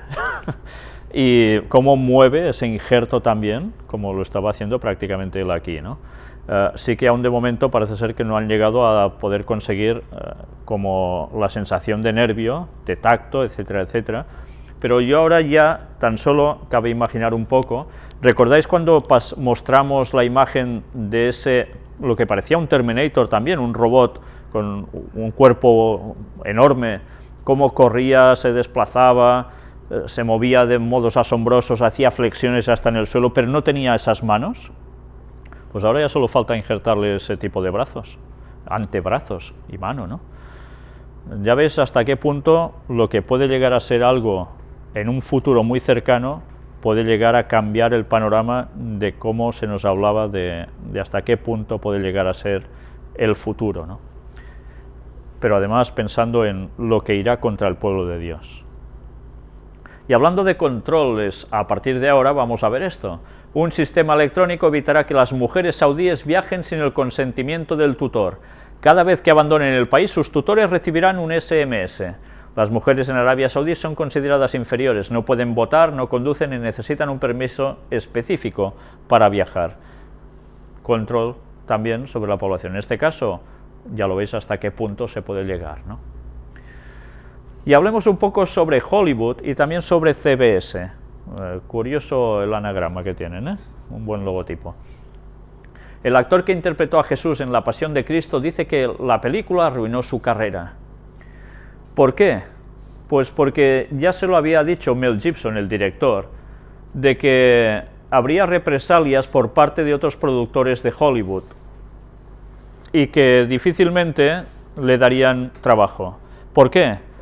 Recordemos que Hollywood, básicamente, ¿a quién pertenece? Al sector judío masónico, y que son contrarios al personaje de Jesús. Por eso es lógico de que tuviera tantos problemas la emisión de esa película y que ahora a este hombre pues no le den trabajo. Él dice que aún y así estaría dispuesto a volver a hacer la película si la ocasión lo hubiese requerido, ¿no? Y quizás muchos no conocéis a este chico, un chaval de 19 años, Angus T. Jones, que es el actor que era, cuando aparece en la serie, era jovencito, de Dos hombres y medio, él era el medio, el pequeñito. Una serie donde salía Charlie Sheen, que tuvo graves problemas, lo apartaron finalmente de la serie, porque además es uno de los críticos más grandes sobre el nuevo orden mundial. Curiosamente, tuvo un rebote y fue apartado, se decían que se había caído en las drogas, etcétera, etcétera, y que por tanto tenía la cabeza un poco ida. Y ahora, curiosamente, este chico también se ha puesto contra la serie y ha hecho unas declaraciones que no han gustado a mucha gente, porque él dice de que es una serie pues, que no es muy cristiana, que digamos, ¿no? Porque enseña unos valores bastante distintos a lo cristiano. ¿Y por qué dice ahora esto este chico? Pues porque ahora resulta que se ha hecho adventista. Y da las gracias por todo lo que han hecho por él en el programa, que no quiere malos entendidos con lo que ha dicho, pero que realmente, evidentemente, no es una serie para ser vista como cristiano que él es ahora. ¿Por qué he querido mostrar esta noticia? Recordáis que hace poco mostramos una noticia de una chica que quería ser vedette, ¿no? Era evangélica y quería ser vedette y triunfar por encima de todo. Bueno, pues gracias a Dios hay gente que estaba en la otra parte y ahora se pasa precisamente al cristianismo, ¿no? Pero es difícil, ¿eh? Cuando hay que tomar una decisión que puede llegar a afectar a lo que más le gusta hacer una persona, es difícil. Pero desde luego, ser cristiano comporta llevar su cruz, ¿cómo no? y hay que decidir qué es lo que nos beneficia y lo que no, porque en el fondo es para nuestro bien. Y como en Sodoma y Gomorra, segunda de Pedro, capítulo 2, del 5 al 7, nos hablaba de esa situación de Sodoma y Gomorra, cómo terminó por ser tan impía. Alemania quiere prohibir el sexo con animales. Los expertos denuncian que muchos animales son objetos de abuso. Ya mostramos cómo incluso un pato, pobrecito, ya veis cómo había terminado, y distintas cosas, una vaca que parece ser que hacía volver loco a un hombre, y en fin, y tantas cosas más, ¿no? Pues, ¿hasta qué punto debe ser algo, hasta relativamente, no sé si común, pero algo que sí sucede en Alemania, para que se quiera ya prohibir el sexo con animales? Pero claro, hay gente de estas personas que practican estas técnicas de zoofilia que son totalmente contrarias a que se legisle al respecto, ¿no? En fin, así está la cosa. Y mirad, despedirán maestros que rehúsen apoyar la homosexualidad. ¿Y esto dónde? En Reino Unido. Desde luego, ¿hasta qué punto se está llegando, Y no sé si os recuerda esto, un texto que es el de Isaías 5:20, donde dice: «Ay de los que a lo malo dicen bueno y a lo bueno malo, que hacen de la luz tinieblas y de las tinieblas luz, que ponen lo amargo por dulce y lo dulce por amargo». Cambiar totalmente el sistema establecido por Dios. A ese punto estamos llegando, como en los días de Sodoma y Gomorra, como en los días de Noé. ¿Qué sucedió entonces? Destrucción. ¿Qué va a suceder ahora? Estamos avisados, la historia se iba a repetir y la cosa terminaría con la segunda venida de Jesús. Y ahora hablemos de otro tema que tampoco es muy agradable, tema de demonios. El diablo anda suelto, dice en este artículo del País. La diócesis de Milán multiplica el número de exorcistas y abre una centralita para atender a endemoniados. Cada vez hay más casos, ya no dan abasto, de posibles casos de endemoniados, y bien, tienen que hacer pues que de algún modo las cosas se puedan solucionar, tienen que ampliar. ¿Esto qué quiere decir? Hay gente que dirá, esto son bobadas, esto no pasa. Bien, yo sé que esto pasa, os lo puedo certificar que es verdad, casos de endemoniados, a verlos, haylos. Pero bien, habrá gente que aún seguirá diciendo que no. Sea como fuere, la Iglesia Católica, ya sabéis que es una de las maestras, o la maestra ideal, en exorcismos, parece ser, ¿no? Son los dispuestos a hacer exorcismos, tal como en la Biblia se registra que también hacían gente que no estaba trabajando para Dios en verdad. Pues es curioso que ellos se estén dedicando tanto a los exorcismos. ¿Qué quiere decir esto? Pues que evidentemente sí hay un reclamo de población que está creciendo a este respecto y que se dan cuenta que pasan muchas cosas. Lo malo es que van a parar precisamente al lado donde no deberían ir a parar, a buscar soluciones. La acusada de congelar a 2 de sus hijos da a luz a una niña. Esto fue escalofriante. Esta mujer, que ha tenido 2 críos, los encuentran en un congelador, el otro en el otro, y ahora, además, tiene otro crío. Claro, el estado psicológico parece ser que no está muy bien, pero uno se pregunta, ¿esto es un estado psicológico de estar mal de la cabeza y ya está? ¿O aquí hay algo más? Realmente la situación está siendo cada vez peor a nivel mental de las personas. Los diablos sí que andan sueltos, y tanto. Ante y postdiluvianos. Científicos de Estados Unidos aseguran que el Yeti existió. Se especula incluso de que sea un híbrido entre un ser humano y un extraterrestre. Bien, ya sabéis cómo hemos tenido que hablar en el apartado de puertas dimensionales, perdón, de los antediluvianos, cómo había manipulación genética. Bien, yo no sé si aún el Yeti sigue dando vueltas por allí y hay más de uno o no, no lo sé, hay mucha gente que habla del Yeti, pero verdaderamente estas cosas podrían haber pasado y podrían haber, siguiendo a saber cuánto tiempo. ¿Sabéis? Hace unos años conocí a una persona que él estaba poniendo postes de telefónica y estaba en un bosque muy cercano de aquí, en Anglés, a unos 15 kilómetros quizás de aquí, más o menos. Y estaba con un compañero suyo, salieron del coche de campo, el Land Rover que ellos llevaban, y era totalmente oscuro, y me contó, y os lo digo porque es una persona de mi total confianza, me contó que mientras su compañero estaba aún en el coche con el volante y parando el motor y no sé qué haciendo, él se fue atrás, abrió la puerta del coche, estuvo poniéndose sus botas y de repente nota que delante suyo hay alguien que lo está mirando, pero tan cerca como podemos estar nosotros, a 1 metro aproximadamente, y vio, con la poca luz que había, que era como una persona con los cabellos totalmente alargados. Él me decía, parecía una fregona puesta en pie. Sí, recuerdo que nosotros hacíamos mucha broma con esto, que mira, que viene en fregona.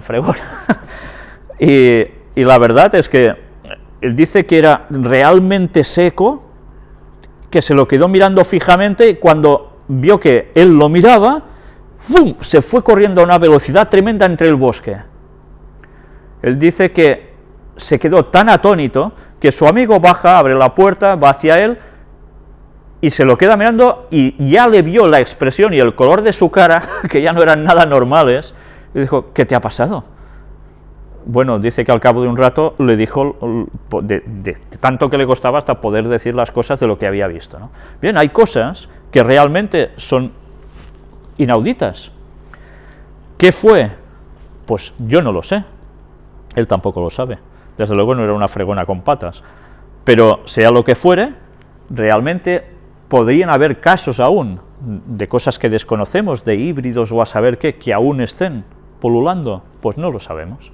Pero ya vimos cómo el hombre antediluviano llegó a manipular la genética. El genoma humano mutó de forma acelerada hace unos 5.000 años. Los intensos cambios crearon diferencias entre las poblaciones europeas y africanas a la hora de responder a las enfermedades. Dicen que es muy poco, pero que se ha podido registrar que hay esos cambios. Es curioso que se sorprenden que con la evolución de tantos miles de millones de años, el cambio se haya producido hace unos 5.000 años. ¿Qué sucedió hace unos 5.000 años? Pues hace unos 5.000 años era el tiempo de los antediluvianos. Y más o menos fue precisamente cuando hubo manipulación genética por parte del ser humano. ¿Sabéis? Hay personas que siguen diciendo, no, fueron los extraterrestres que vinieron aquí, manipularon los genes humanos. No, esto, perdóname, son bobadas. Son bobadas que el diablo ha inventado, tergiversando significados de textos bíblicos, como ya los que hemos analizado, de los hijos de Dios con las hijas de los hombres, para desviarnos de lo que verdaderamente hay. Pero sí que es cierto y curioso que ahora la ciencia diga que hace unos 5.000 años eso sucedió.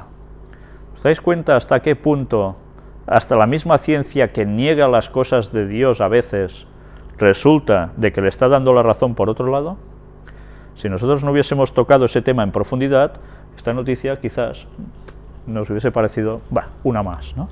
Ahora sabemos que hay algo más que está saliendo a la luz, que sigue comprobando que la Biblia tenía razón. El Cachaphorum hace un viaje a la Mesopotamia, cuna de civilizaciones. Ur de los caldeos, veis aquí en imagen una reproducción de cómo podía haber sido. ¿Sabéis de dónde salió Ur de los caldeos? ¿Quién salió de allí? Fue Abraham, llamado por Dios para tener en sus generaciones posteriores una gran nación, de los cuales surgen el pueblo de Israel. Pues ahora, curiosamente, mirad lo que dice. La exposición antes del diluvio reúne 400 piezas de museos de todo el mundo de los siglos IV y III antes de Cristo, y es la primera que se realiza después de la guerra de Irak. Me llamó mucho la atención, y a la persona que me envió esta noticia exactamente lo mismo, que diga abans del diluvi, antes del diluvio, como dando certeza de que hubo un diluvio. Veremos que últimamente empiezan a salir una serie de noticias que van muy vinculadas con algo que nosotros estuvimos hablando aquí y de un propósito que tenemos en mente. ¿Sabéis? Centrándonos en esta noticia, nos dice de que hace 5.500 años que esta civilización estuvo en pie, etcétera, etcétera, que tenía cosas impresionantes, carreteras, canales, hostales, etcétera, etcétera. Habían inventado la escritura, el cálculo, la unidad de medida, la división del trabajo, las jerarquías, muchas cosas. Y ahora, después de esas guerras que han habido tantas en esa zona, por fin se han podido volver a conseguir permisos para seguir excavando allí. Pero ya veis, se hablan de antes del diluvio. Veremos más cosas que tienen mucho que ver con esto, pero antes mirad lo que veis aquí. Estuvimos hablando sobre el 12 del 12 del 12, ¿verdad? Pues, ¿sabéis? Esta semana alguien me escribió alentándome a que me apuntara a esta idea. Esto que veis aquí, hay un reloj que va bajando cada vez más hasta llegar al 12 del 12 del 12. ¿En qué consiste? Adora América, cita continental de adoración. Un evento histórico que va a cambiar la atmósfera espiritual del continente.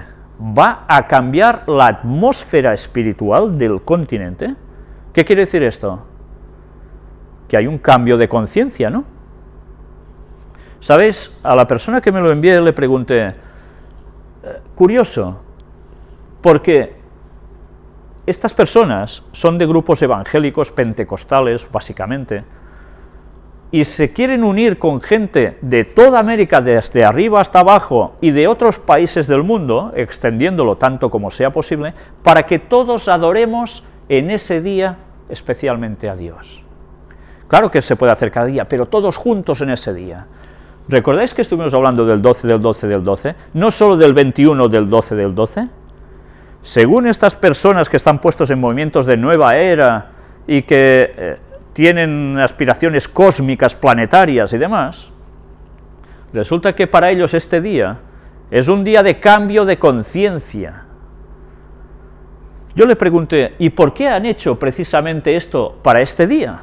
Al igual que esos otros grupos. No he recibido respuesta aún. Ha sido, me comentó esta persona, un movimiento popular que se ha creado que era independiente de ciertas denominaciones. Pero, ¿quién ha movido esto para hacerlo empalmar con el 12 del 12 del 12?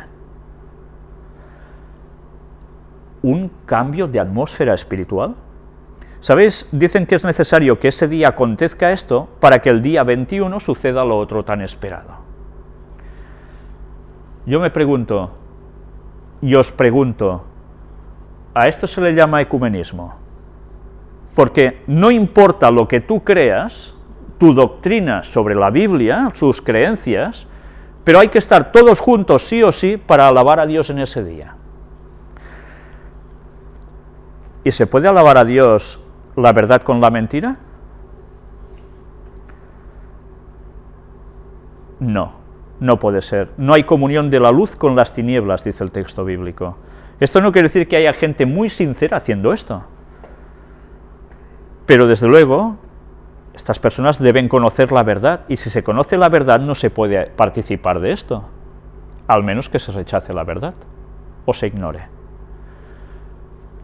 Mirad hasta qué punto se está disfrazando ya de cristianismo un evento que para el mundo del espiritismo está siendo clave en ese día también. Con qué sutileza se está entrando en el cristianismo la parte diabólica, y muchos por desgracia ni se enteran. Vigilemos con todo este tipo de eventos que verdaderamente no son de adoración a Dios, sino que en verdad van destinados a otra cosa, aunque ellos ni lo sepan. Vamos a ver este vídeo de Adora América, es cortito. Adora América, una cita continental de adoración donde millones de personas simultáneamente levantaremos un altar de adoración. El área metropolitana de Nueva York se dará cita el 12 de diciembre desde las 7 de la noche en el ISAT Center, localizado en el MetLife Stadium Drive, East Rutherford, New Jersey. Boletos disponibles en Ticketmaster.com, librerías cristianas, la boletería del ISAT Center o llamando al 1-800-745-3000. Invitan sus anfitriones, edificadores de naciones, Radiovisión Cristiana Internacional y la pastoral del área triestatal. Adora América. Pues bien, ya habéis visto este spot publicitario de Adora América, ¿no? ¿A quién tiene que adorar América? ¿A quién? ¿Y cómo? ¿Y cómo?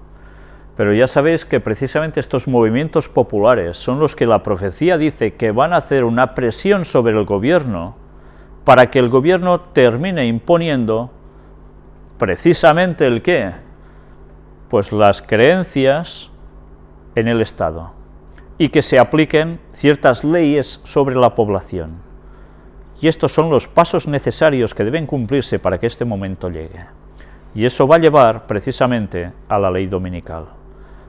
Hay muchos movimientos que se están dando ya, como el de los 10 mandamientos, el Día de los 10 mandamientos, etcétera, etcétera, que todos están supeditados a trabajar para que los gobiernos hagan algo para instaurar sus creencias sobre los ciudadanos, y que evidentemente no van a beneficiar para nada a los observadores del sábado que no estén de acuerdo con prácticas ecuménicas y de adoración que para nada lleven a Dios, sino a todo lo contrario.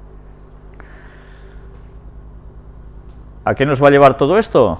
Sí, al fin del mundo, sí, y tanto. Pero mirad lo que está aconteciendo con todo esto previamente. George Lucas está seguro de que se acaba el mundo en 2012. Y tuvo una conversación en la cual él tenía ya muy claro que esto sería un hecho. Comenzó a hablar de placas tectónicas y Spielberg estaba todo el rato mirando para otro lado como diciendo, mi amigo friki no se va a callar, lo siento. Al principio pensé que Lucas estaba bromeando, pero luego me di cuenta de que lo decía en serio y empecé a pensar, si eres George Lucas y crees que el mundo se acaba en un año, seguro que has construido una nave espacial para ti. Así que le pregunté, ¿tienes sitio para mí? Y parece todo de broma, pero que realmente ya habéis visto que estas personas que están puestas en esas creencias que difunden a través de sus películas, realmente tienen pensamientos que sorprenden, ¿no? Más sobre el fin del mundo. Patriarca de Kiev, el fin del mundo llegará, pero no será en 2012. El líder de la Iglesia Ortodoxa de Ucrania invitó a no creer en las predicciones sobre el apocalipsis. Y continuamente se está hablando de que hay una situación de que sí, de que habrá fin del mundo, pero esto no va a llegar aún. Un artículo sobre el fin del mundo provoca el pánico en una provincia rusa. Los autores de la publicación tuvieron que pedir disculpas. El anuncio del inminente fin del mundo, supuestamente hecho por un monje tibetano y publicado por un diario provincial ruso en la sección de anécdotas, provocó el pánico entre la población local, que empezó a comprar productos de primera necesidad para prepararse para el apocalipsis. Se está creando una psicosis tremenda y algunos se lo están tomando realmente en serio. Y mirad ahora qué aparece aquí, en un artículo de Zenit. Ya veis que no estamos hablando del apartado del Vaticano, pero nos iba de perlas ponerlo aquí. Vigilen y oren en todo momento. Comentario al Evangelio del domingo del primer Adviento. Se habla de un texto bíblico, de habrá señales en el sol, en la luna, en las estrellas, etcétera, etcétera. Son las profecías que Jesús dice y que ellos utilizan y explican así. Jesús hoy nos anuncia un aterrador cataclismo cósmico. Cuando lees todo este texto te das cuenta de que es así. Dice, sin fijar fechas. Es cierto, ¿Jesús fijó fechas? No, él no fijó fechas. Pero las fechas estaban o no estaban. ¿Están o no están? De eso hablaremos en su momento. Pero mirad si es interesante todo lo que estas personas del clero nos están diciendo aquí. Pero no pretende asustarnos, sino atraer nuestra mirada y nuestro corazón hacia la imagen grandiosa que aparecerá al centro de ese marco catastrófico. Él en persona, que vendrá con poder y gloria para librar a los suyos de la gran tribulación y de la muerte. Por eso nos invita a levantar la cabeza para verlo y acogerlo con júbilo. ¿Jesús nos vendrá a librar de la gran tribulación? El pueblo de Dios, dice la profecía, pasará por la gran tribulación y luego Jesús nos libra. Pero el pueblo de Dios va a pasar por esa gran tribulación, por esa persecución en las montañas, bajo un decreto de muerte. Por tanto, dicen, nuestra actitud no puede ser el temor y el terror, sino la esperanza y el amor gozoso a su venida, como único Salvador, amigo y glorificador por la resurrección. Jesús quiere que grabemos bien en la memoria su invitación a orar continuamente y a estar preparados viviendo en real unión afectiva y efectiva con Él. Jesús nos pide mantenernos en pie a su lado, aunque no lo veamos, compartiendo con gozo su misión liberadora y salvadora en favor del prójimo, construyendo con él la civilización del amor y la cultura de la vida. Además nos apremia a no dejarnos contagiar por el materialismo, el consumismo, la corrupción y los desórdenes de una sociedad que vive de espaldas a Dios y al prójimo sumergida en la cultura de la muerte. ¿Está diciendo algo malo hasta aquí? No, hasta ahora esto es correcto, ¿verdad? Adviento significa tiempo de espera gozosa de alguien que viene. La Iglesia nos invita a considerar las 4 venidas de Cristo Jesús, que sale a nuestro encuentro en formas y tiempos diferentes. ¿4 venidas? La primera venida de Jesús sucedió hace más de 2000 años, con su nacimiento en Belén, que conmemoramos y celebramos cada año en la Navidad. Es la venida primordial que hace posibles las otras venidas. Esta mañana, precisamente mi hermano estaba dando una predicación sobre la fecha del nacimiento de Jesús. ¿Realmente celebramos en el día 25 de diciembre la Natividad de Jesús? ¿Sabéis? Es una fiesta que se cristianizó, por parte católica, evidentemente, ¿cómo no?, de una Saturnalia de adoración, de orgías, etcétera, etcétera, que hacían los paganos, pero que además celebraban el día del nacimiento de Tamuz. O sea, nada que ver con Jesús, pero que formaba parte de la Trinidad pagana. Curiosamente, se vendió la idea de que ese era el día del nacimiento de Jesús. No cuadra para nada con la realidad. Pero bien, se disfraza una fiesta de cristianismo, pam, y ha colado, ¿no? Pero sí, esa fue la primera venida de Jesús oficialmente. Después nos dice, la cuarta y última venida de Cristo. Ostras, dices, ¿la cuarta y última? Entonces ha habido otras por en medio, ¿no? Vamos a ver qué nos dicen. Será su aparición gloriosa al fin de los tiempos, para hacer un mundo nuevo, su reino definitivo de vida y verdad, de justicia y de paz, de libertad y amor, de alegría y felicidad, venida que presenciaremos de persona. Es verdad, vendrá en persona, ¿no? Entre la primera y la última venidas de Jesús, se da la venida intermedia y permanente a nuestra vida y persona durante la existencia terrena. Según sus palabras infalibles, yo estoy con ustedes todos los días hasta el fin del mundo. Quien come mi carne y bebe mi sangre, vive en mí y yo en él. Mirad, dice que claro, hay una venida, pero que es de un sentido espiritual, habita dentro de nosotros, ¿no? Y siguen diciendo aquí, y al fin de nuestra vida terrena se realizará la venida de Jesús, que acudirá para librarnos de las garras de la muerte y llevarnos a su gloria eterna, si hemos vivido unidos a Él, compartiendo su misión en favor del hombre. Nos garantiza con promesa infalible, me voy a prepararles un lugar, luego vendré para llevarlos conmigo. ¿No estáis viendo nada raro aquí? Si Jesús se fue, dice que nos prepararía lugar, nos vendría a buscar para llevarnos con Él, ¿cómo puede ser que se esté enseñando que cuando uno se muere, algunos ya están directamente que se van al cielo? Ya están participando de su gloria. ¿Cómo cuadra esto? ¿Os dais cuenta que es un absurdo de creencia?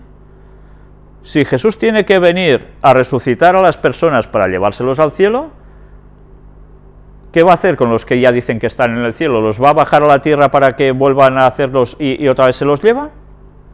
Mirad cómo no cuadra para nada la doctrina de la inmortalidad del alma. Es un auténtico absurdo bíblico. Esta venida de Jesús será para cada uno la hora del éxito total de su existencia por la resurrección, si hemos acogido a Cristo en sus venidas durante la vida terrena. En el prójimo, en la Eucaristía, ya se sabe. En la oración, en la palabra de Dios, en la creación, en el sufrimiento, en la alegría, en los acontecimientos. Entonces Él nos acogerá en la hora de la muerte para resucitarnos, dándonos un cuerpo glorioso y felicísimo como el suyo. Y entonces, los que están en el cielo, ¿qué cuerpos tienen ahora? ¿Qué pasa con ellos? Su exhortación a orar en todo momento es la condición para ser acogidos y resucitados a través de una muerte triunfal como la suya. Tomémoslo en serio para no quedar excluidos de la gloria. ¿Qué quiere decir entonces? Que toda la mayor parte de masa, ¿dónde está? En el purgatorio, según ellos. Claro, son los que tienen que resucitar, de algún sitio. Ya veis hasta qué punto la doctrina de la inmortalidad del alma, con ese pretendido cielo que muchos ya están disfrutando, según ellos, y otros que están en un purgatorio, más otros que estaban en un limbo, y otros que están en un infierno, aquí hay para todos.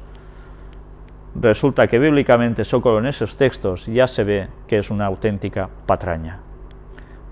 ¿Cuántos millones de personas siguen creyendo en una mentira así?